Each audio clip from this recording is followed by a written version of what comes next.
welcome to my very first video of my new channel, Seeing It My Way. My name is Nadia, I am 13 years old, and since birth, I have been legally blind. So, this video is basically just going to be my story, and to be honest, I'm still confused by my own story, and I'm almost 14 years old. So, I'm just going to try to explain it as best as I can, and hopefully I am not too confusing. So, when I was born, and the doctors checked my eyes, they basically saw nothing, and they were just normal.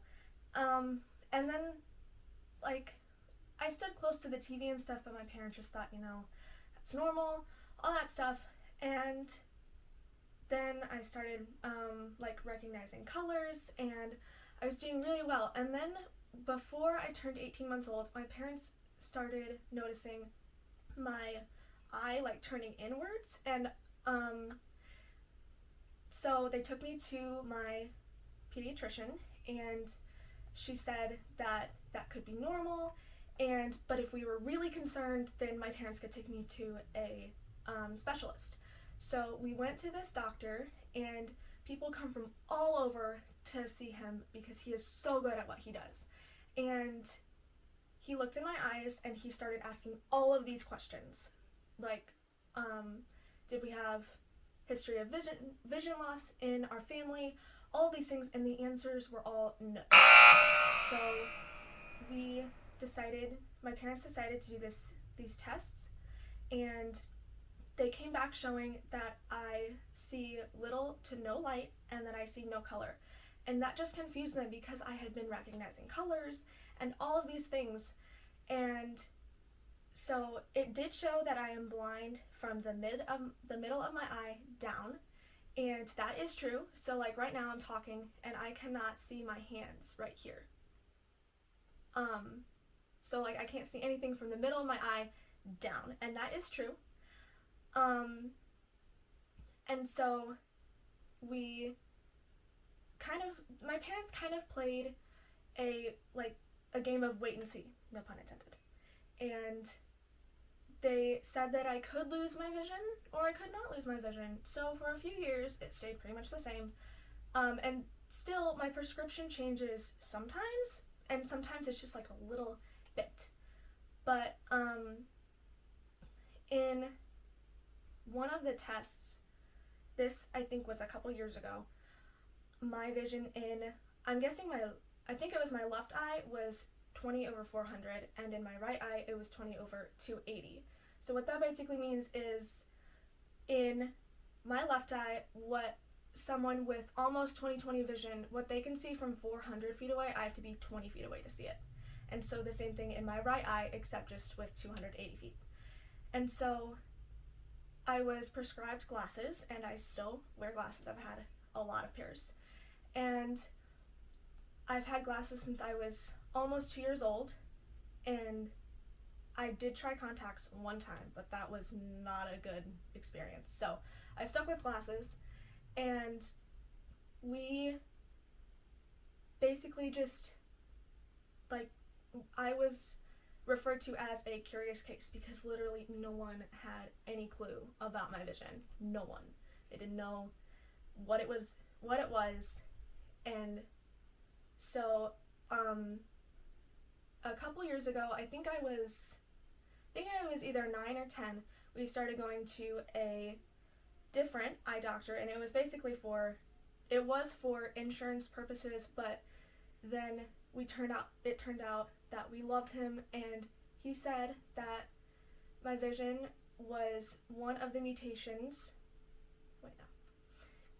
He said that my eye condition was under the umbrella of retinitis pigmentosa. And so there are a lot of things under the umbrella of that.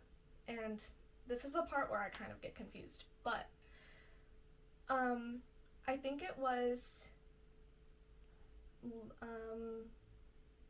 towards the end of 2020, and we were contacted and asked if we wanted to update our genetics,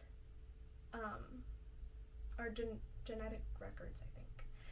And so we did that, and then I went in 2021 in April of that year, of last year, and I was finally diagnosed with one of the mutations of Leber Congenital Amaurosis.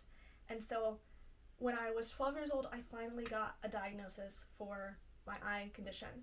And I do have nystagmus. That's part of what it is, what my eye condition is. And so that basically means that my eyes move back and forth. And I know a lot of people, I have never been asked this, not that I remember. A lot of people get asked if their world like shakes back and forth.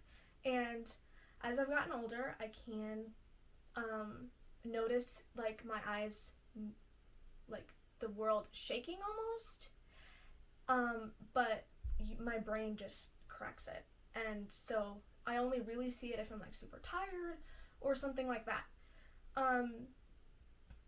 But yeah, that is not really one of my problems. But well, I used to always hold on to someone's hand or hold on to someone when I was younger. But as I got older, you know, you don't really want to do that when you're like an 11-year-old. So I think I was 10, I think it was in 2018 when I got my first white cane, and I've had several since then, and I really honestly don't know what I did when I didn't have it. But I started out with, actually my first white cane came broken, like snapped in half.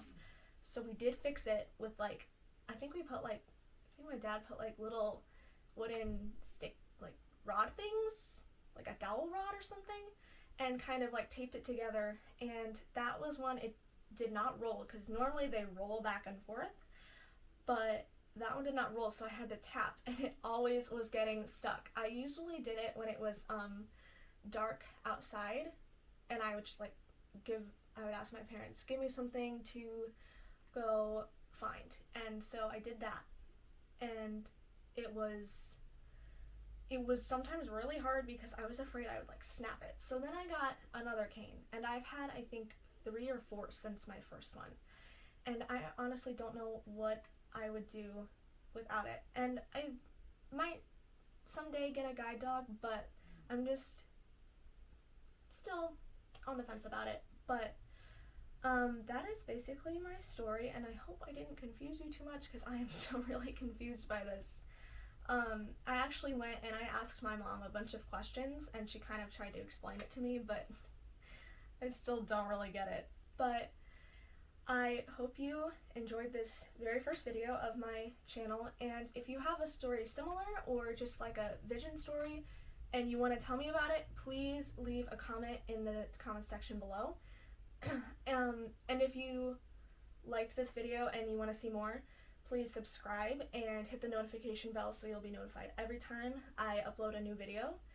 And I know I have a lot of good video topics coming up, so I hope you check in for those, and I'll see you next time. Bye!